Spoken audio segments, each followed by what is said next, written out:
Hi everyone. In this vlog, I want to share with you the 5 things that I do to cleanse the energy in my spiritual sleep sanctuary, otherwise known as my bedroom. It's probably your bedroom too. I've recently had a disrupted sleep because of the change in the moon cycles, the shift from, um, the full moon to the new moon. And so here are some of the things that I've been doing that help me, and you can see if any of them resonate with you. And the first thing is cleanse the energy.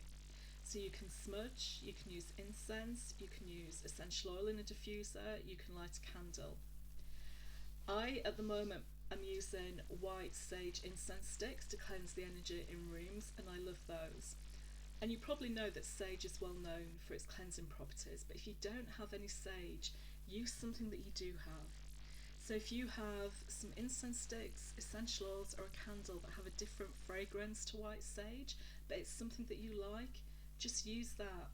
And when you light it or set it going, just ask the universe to cleanse the energy. Now, an incense stick will burn down till it finishes. You don't have to light a whole candle, you can just set it going for 20-30 minutes, an hour, but remember, never leave a candle on its own because you don't know what could happen. And if you use a diffuser again, just set it for about 30 minutes to an hour, depending on how much you want to cleanse out that energy. So that's the first thing. My second thing is something really practical, which is change the bed linen and change your nightwear. I believe that what we feel creates a vibrational frequency, and that vibrational frequency can stick around in fabrics and materials. And think about it, if you went to a bonfire or a fireworks party, the smoke can stick to your clothes, can't it? You get home and you can still smell it. It's kind of the same feeling that happens when you have a bad dream, and that kind of holds on to the bed linen. So change your bed linen if you can. If you're going to say, Ruth, I'm just way too busy to do that, then use an essential oil mist spray. So I have a lemon verbena one that I use, that I spray my bed linen with, and a water-based one with a few essential oil drops you can make for yourself at home. But that again just helps cleanses the energy within that bed linen and freshens it up. And the third thing is open some windows, especially if you're saging, diffusing, and you have an incense stick or a candle burning.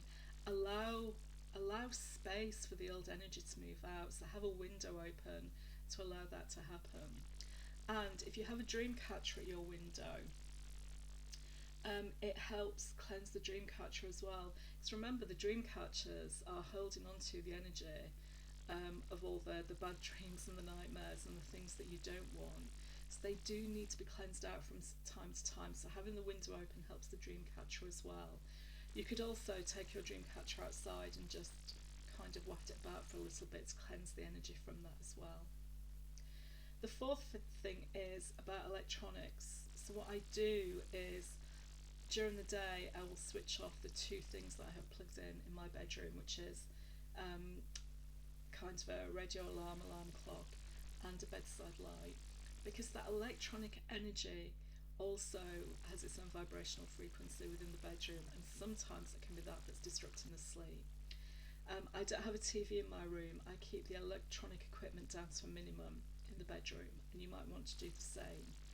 So turn those off for a little while, give them a rest, and let the energy and the air resettle. And the fifth thing is, I kind of review my bedtime routine. So I'm not talking about cleaning the teeth, putting the moisturiser on. I'm talking about that end of the day when you get into bed and you're ready to let and release and let the day go. What can you do? Gratitude, thank you for what's happened today, your hopes for tomorrow and the future, and also just state out loud perhaps what you want to release from the day. Today I'm letting go of this situation, this event, this circumstance.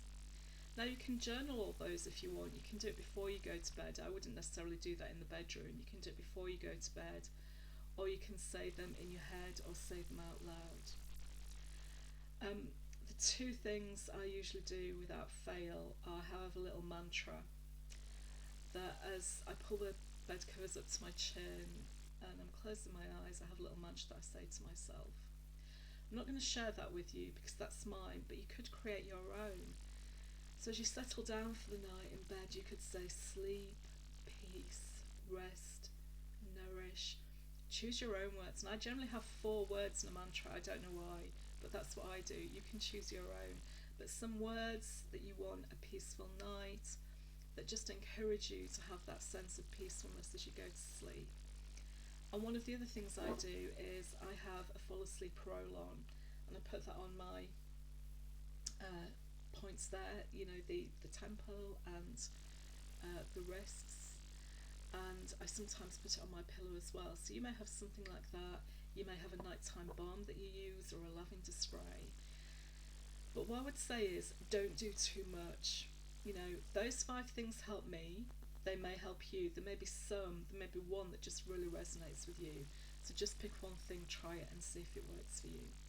So I wish you a good night's sleep. Take care. Bye.